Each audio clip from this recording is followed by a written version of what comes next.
की एड़ियां फटी रहती है, जिसकी बनियान फटी रहती है, तो फटे हुए कपड़ों में हमेशा 50 डिग्री टेम्परेचर जब गर्मी में हो जाता है, जब ठंड में माइनस में टेम्परेचर चला जाता है, तब भी वो किसान अपने फटे हुए कपड़ों में किसान मेहनत करता है, इस धरती को चीर के हम सबको अनाज पैदा करके देता है।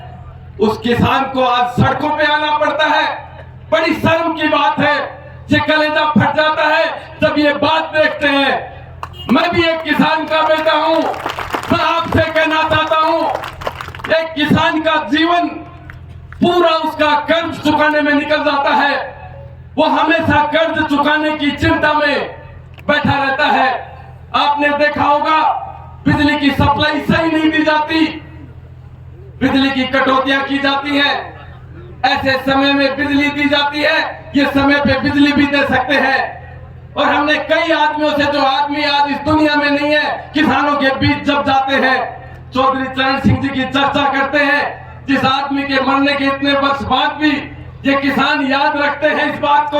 और बहुत से लोगों ने मुझे बताया कि जब भैरू सिंह जी मुख्यमंत्री थे, तो भैरू सिंह जी ये कहते थे कि मैं किसान की पीड़ा को समझता हूं, मैं खेतों में गया हूं, मैंने हल चलाए हैं। इन किसानों को बिजली में ट्रैपिंग मत करो, कटौतियां मत करो, सही समय पे इनको बिजलियां दो, इनकी पीड़ा को मैं समझता हूं। आज उस आदमी के मरने के बाद में भी ये किसान, ये किसी का गुण नहीं भूलते, ये आज भी चर्चा करते हैं। और आजकल के जिन जनप्रतिनिधि, आप देखते हो ये चुनावी साल आ गया, हमारे झुंझुनू का एक पप्पू, एक झुंझुनू में ओड़ा परिवार में जन्मा हुआ एक ऐसा नेता जो 2 बार मंत्री बन गया। 2 बार मंत्री बनने के बावजूद आज हर जगह किसानों के लिए कभी आवाज नहीं उठाता। इतिहास उठा के देख लीजिए, 14 वर्ष में 14 साल विधानसभा में हो गए उनको, कभी भी इस झुंझुनू की आवाज नहीं बना। मैं आपसे कहना चाहता हूं, रोज अखबारों में पढ़ते हैं, रोजाना हम समाचार पत्र और टेलीविजन के माध्यम से देखते हैं, रोजाना शिलान्यास चल रहे, नागरिक अभिनंदन चल रहे। कभी भी एक भी दिन वो चाहे तो जिला कलेक्टर और पूरा प्रशासन उनके घर जाके गिरदावरियों का समाचार दे सकता है, उनको सारी की सारी अपडेट दे सकता है, लेकिन उनके अंदर ये भावना नहीं है इन किसान पुत्रों के लिए। आपने देखा होगा कोरोना काल में सारे के सारे लोग जो अफसर थे वो कमरों में बंद हो गए थे, 10-10 फुट की दूरी रखते थे। आपने देखा होगा बड़े बड़े उद्योगपतियों ने घर के ताले लगा लिए थे। अरे उस दिन भी मैं कहना चाहता हूं, ये किसान अगर घर बैठ जाता, ये किसान अगर ताला लगा के बैठ जाता, तो 135 करोड़ देश की जनसंख्या भूखी मर जाती। उस किसान को अपना खुद का हक मांगने के लिए सड़कों पे आना पड़ता है, बड़े शर्म की बात है। इस प्रदेश के मुखिया के लिए हम भी इंतजार कर रहे थे। मैं इस पूरी जनता के बीच और प्रशासन के बीच कहना चाहता हूं, मैं 1 तारीख को इस प्रदेश के कृषि मंत्री से मिला था, और वो कृषि मंत्री लालचंद जी कटारिया, जो एक किसान के घर में पैदा हुआ है, मैं लालचंद जी से मिला था और मैंने मेरे झुंझुनू के किसानों की पीड़ा के बारे में उनको बताया।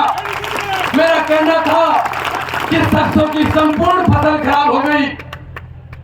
हमारा झुंझुनू जिला, जिनके बच्चे तो सारे के सारे किसानों के बच्चे सरहद के ऊपर इस देश की रक्षा करता है, और ये किसान जो सरसों की तो सबसे ज्यादा पैदावार ये झुंझुनू देता है, इस किसान के लिए आप कृषि मंत्री बने हुए हैं, किसान परिवार से हैं। मैंने मंत्री जी से कही थी, मैंने कहा ये गिरदावरिया क्रोम कटिंग से होनी चाहिए।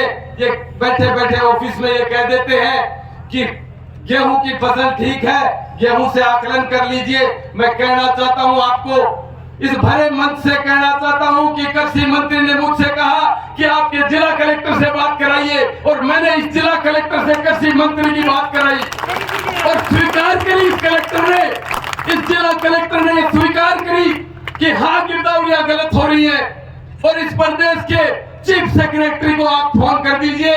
मैं भी ये चाहता हूं कि गिरदावरिया सही हो। मैं इस बात की भी प्रशंसा करता हूं कि इस कलेक्टर ने ये तो कहा कि बिल्कुल मैं स्वीकार करता हूं, इस बात को स्वीकार करता हूं कि गिरदावरिया इस जिले की गलत हो रही है, लेकिन मैं मजबूर हूं।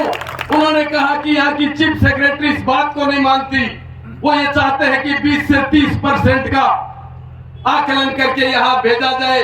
ये मेरी मजबूरी है। इन्होंने कहा कि मैंने मीटिंग में ये बात उठाई थी, मैं कोई पर्दे के पीछे से नहीं कह रहा, भरे मन से कह रहा हूं कि इस जिला कलेक्टर ने ये बात स्वीकार करी तो फिर कैसे गले से उतरी, ये बात आपके जहन में कैसे बैठी? आप किसान परिवार से हैं, ये पटवारी, ये गिरदावर, जो कृषि विभाग के अधिकारी, इनकी मौजूदगी में, किसान की मौजूदगी में उनका खेत का मुआवजा होना चाहिए, क्रॉप कटिंग करी जाए, उससे ये मुआवजा करे। मैं कहना चाहता हूं ये प्रशासन अगर सूरदास है, ये यहाँ सरसों की फसल है, इस सरसों की फसल का मुआयना करके ये बता दे, यहाँ पिकअप भरी हुई खड़ी है, अगेती की पूरी सरसों की संपूर्ण फसल खराब हो गई। जो पहले सरसों बोई वो संपूर्ण फसल खराब हो गई। फिर ये कौन होते हैं ये कहने वाले कि 20 और 30% का खराबा हुआ है? पहले ये कहते थे, जिला कलेक्टर का कहना था कि ये गलत गिरदावरिया कर रहे हैं। 2 बीघा में किसान अपने खाने के लिए गेहूं बोता है और ये गेहूं की फसल खराब नहीं हुई, ये गेहूं से आकलन कर रहे हैं, ये कहना इस जिला कलेक्टर का था। और मैं कहना चाहता हूं तो हवा के झोंके से गेहूं भी खराब हो गई, किसान की गेहूं में भी उतना ही नुकसान हुआ है। अब कौन सा पैमाना है आपका? आप किस पैमाने से किसान की फसल की खराबे का मुआयना कर रहे हैं?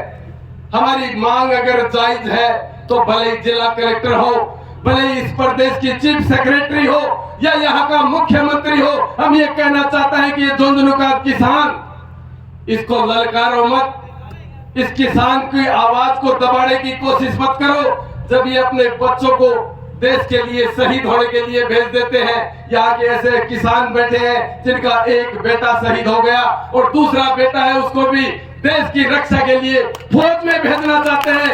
ऐसा खून इनकी रगों में है, ये संघर्ष कर सकते हैं, इनको कमजोर मत समझिए।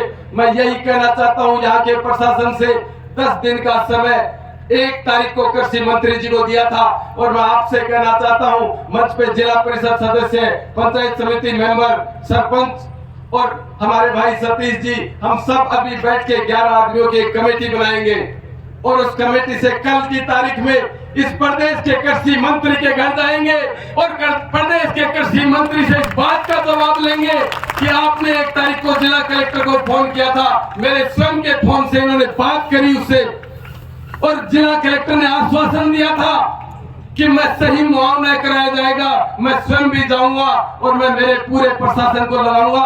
आप तो सिर्फ चीफ सेक्रेटरी साहब को फोन कर दीजिए, उसके बावजूद आज तक कोई सही मुआयना नहीं हुआ। मैं ये कहना चाहता हूं, कलेजा फट जाता है उस दिन। आप इस बात का, मैं ओम सिंह जी यहाँ मानिकसर गांव से बैठे हुए हैं, मैं ओमपाल जी के घर गया आज से 3-4 दिन पहले। उनके भाई ने कहा कि मेरे भाई ने तो भरी फसल में ट्रैक्टर चला दिया, लेकिन मेरे से ट्रैक्टर नहीं चलाया जाता। उनकी आंखें भर आई इस बात के लिए कि इस भरी फसल पे किसान के लिए इससे शर्म की बात नहीं हो सकती।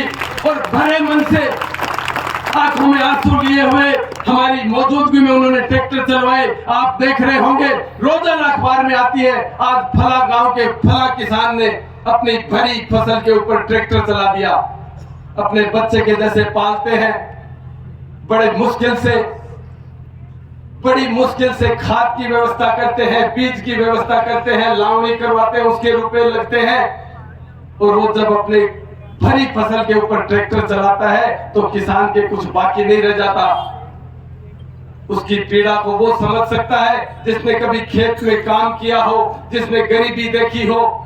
कभी भी किसान भरपेट खाना नहीं खाता, पूरी नींद नहीं ले सकता, अपने पूरे जीवन काल में कर्जा चुकाता है। और ऐसे आदमियों को, ऐसे अन्नदाताओं को जो धरती का सीना फाड़ के आप सारे देशवासियों की थाली में भोजन परोसते हैं, आप सबका पेट पालते हैं, ऐसे किसान की पीड़ा को आप अगर नहीं समझोगे तो कीड़े पड़ जाएंगे। मैं ये कहता हूं यहाँ के जनप्रतिनिधियों को और इन प्रशासनिक अधिकारियों को भी ये कहना चाहता हूं कि जिस दिन ये खेती बाड़ी छोड़ देंगे, किसान अपने बेटे को किसान नहीं बनाना चाहता। बड़ी विडंबना है इस बात की कि आगे धीरे धीरे किसानों की जमीनें बिक रही हैं, कॉलोनियां कट रही हैं और किसान मजबूर हो गया अपनी खेती बाड़ी के धंधे को छोड़ने के लिए। वो अपने बेटे को किसान नहीं बनाना चाहता क्योंकि उसको इस बात का पता है कि किसान के लिए बोलने वाले आदमी कम रह गए, किसानों की आवाज बुलंद करने वाले आदमी नहीं रहे। मैं आपसे कहना चाहता हूं, आप बहुत साधुवाद के पात्र हैं कि आप सबने अपना अमूल्य समय निकालकर इन किसानों की आवाज उठाने के लिए सब जनप्रतिनिधि भी पधारे, सारे किसान, सारे बुजुर्ग, सबके सब आप यहाँ संघर्ष के लिए इस जगह पधारे। और अगर हमारी बात की सुनवाई नहीं हुई तो हमें रास्ते सतीश जी भाई बता रहे थे कि उल्टी बिवाड़े की, सीधी बिवाड़े की, सारा का सारी अटकड़ पर जानते हैं। अगर हमारे धैर्य का परिचय परीक्षा लेना चाहिए प्रशासन, तो ये स्वतंत्र है, ये परीक्षा ले सकता है। लेकिन जब जिस दिन हम सड़कों पे बैठ गए, इस प्रशासन के हाथ पांव खुल जाएंगे। आज इस बात की चेतावनी देते हैं, आज हम इस बात की चेतावनी देते हैं इस आपके मंच के माध्यम से कि अगर आप 5-7 दिन में इस काम को नहीं सुधारा और किसान को उचित मुआवजा 6-6 महीने से आप प्रीमियम ले लेते हैं, बड़े बड़े होर्डिंग लगा रखे हैं मुख्यमंत्री जी ने, हर सड़कों पे कहीं भी चले जाइए अपनी योजनाओं को, धरातल पे एक भी योजना नहीं है, लेकिन होर्डिंग और पोस्टर इतने बड़े लगाते हैं। इस 4 साल के कार्यकाल में कांग्रेस में जो नाटक चला आपने देखा होगा, कुर्सी को बचाने का क्या खेल चल रहा था। अपनी ही पार्टी के विधायकों के लिए मुख्यमंत्री जी ने इस झुंझुनू विधानसभा के जो विधायक बड़े बैठे उनके लिए भी कहा था कि 10 करोड़ रुपए लिए और दिल्ली जाके अपनी ही सरकार को गिराने के षड्यंत्र में यह आदमी शामिल था। ये बात कांग्रेस का मुख्यमंत्री कहता है कि जितने भी विधायक सरकार गिराने के लिए गए उन्होंने सबने 10-10 करोड़ रुपए लिए और भरी सभा में मीडिया के सामने उन्होंने कहा कि मेरे पास प्रमाण है इस बात के, मेरे पास उन्होंने कहा प्रमाण है इस बात की कि ये सारे के सारे 10-10 करोड़ रुपए में बिक गए। इनको मंत्री पद पाने के लिए इतनी ललायत है ये मंत्री पद पाने के लिए अपनी सरकार के खिलाफ दिल्ली जा सकते हैं, लेकिन मेरे किसान की पीड़ा को बोलने के लिए इनके पास समय नहीं है। ये उद्घाटन कर सकते हैं, नागरिक अभिनंदन करा सकते हैं, लेकिन एक शब्द कभी किसान के लिए नहीं बोला। मैं उनको भी चेताना चाहता हूं, मैं ये कहना चाहता हूं कि किसानों की आवाज को अगर नहीं उठाओगे तो कौन सा मुंह लेके आप बीच में जनता के वोट मांगने के लिए जाओगे। हम तो, मेरे को 30,000 वोट इस झुंझुनू विधानसभा की जनता ने दिए, 30,000 आदमियों ने मेरे सर के ऊपर हाथ रखा, मैं उसका फर्ज निभाऊंगा। मैं हमेशा, हमने बिजली की जब कटौतियां हुई, 7-7 बार बिजली की दरें बढ़ाई गई, उस समय भी हम सड़कों पे थे। मैं और भाई सतीश गजराज उस दिन भी ये कहने के लिए तैयार थे कि आज अब आप 7-7 बार जब घोषणा पत्रों में आप छाप देते हो कि किसानों का कर्जा माफ हो जाएगा, 1 से 10 गिनोगे इतने में कर्जा माफ हो जाएगा, बिजली की दरें नहीं बढ़ाई जाएंगी, 7-7 बार आप थोड़े थोड़े पैसे करके इस जनता के ऊपर भार लाद देते हो। उस घोषणा पत्र को भी एक बार पढ़ लीजिए जिसकी लोक लुभावनी घोषणाएं करके आप इस कुर्सी पे बैठे हैं। कभी उसके ऊपर भी विचार कर लीजिए, उस ऊपर वाले से भी कभी डरना इस बात के लिए कि आपने इनके साथ धोखा किया है। मैं आप सबको पुनः धन्यवाद देता हूं कि आप इस टेम्परेचर में इतनी भारी संख्या में एक बुलावे पे, हमारे पास दिल्ली और जयपुर के कोई बड़े नेता नहीं है, हम तो दोनों आप लोगों के बीच रह के संघर्ष करने वाले क्रांतिकारी आदमी हैं। और मेरे पिताजी ने 1972 में, पुराने आदमी इस बात को जानते होंगे, मेरे पिताजी नंदलाल झाझड़िया ने 1972 में लेवी का आंदोलन जब चला, इस कोर्ट की दीवार छोटी हुआ करती थी, 1972 में लेवी के टैक्स को खत्म करने के लिए भी हम इसी, मेरे पिताजी इसी मंच के ऊपर आके लेवी का टैक्स हटवाया था किसानों के ऊपर से। और मैं मरते दम तक किसानों की, गरीब की, मजदूर की आवाज उठाने के लिए, आप लोगों के बीच सर कटवाने के लिए हमेशा तैयार रहूंगा, इस बात का आपको भरोसा देता हूं। आप सब पधारे, आपका पुनः धन्यवाद करते हैं। अब मैं और मेरे भाई सतीश जी और हमारे जिला परिषद सदस्य एक बार जिला कलेक्टर साहब से ये बात पूछना चाहते हैं कि आप सही मुआवजा और सही आकलन क्रॉप कटिंग करवा के किसान को देने की मंशा रखते हैं या नहीं रखते, हमें दो टूक शब्दों में इस बात का जवाब चाहिए। हम इस प्रदेश के कृषि मंत्री से भी मिलेंगे। आप जब तक यहाँ जिला परिषद सदस्य और जितने जनप्रतिनिधि खड़े हैं बैठे हैं उनकी आप वक्तव्य सुनना, हम वापस आके आपको इस बात का जवाब देंगे कि हमारा आगे का निर्णय क्या होगा। बहुत बहुत धन्यवाद। जय हिंद, जय भारत। बहुत बहुत धन्यवाद। आप यहीं बैठे रहे। बहुत ही सुंदर ये ज्ञापन देकर के हमारे बीच में आएंगे वापिस। साथियों, भाई बबलू ने जो बात बताई है, केवल 5-7 साथी जाएंगे, बाकी सब यही। आपने किसान के दर्द को व्यक्त किया, आपने सुना है। मैं किसान की 2 लाइन आप तक पहुंचा रहा हूं। उसके बाद मास्टर विद्याधर जी और हमारे साथी आपको संबोधन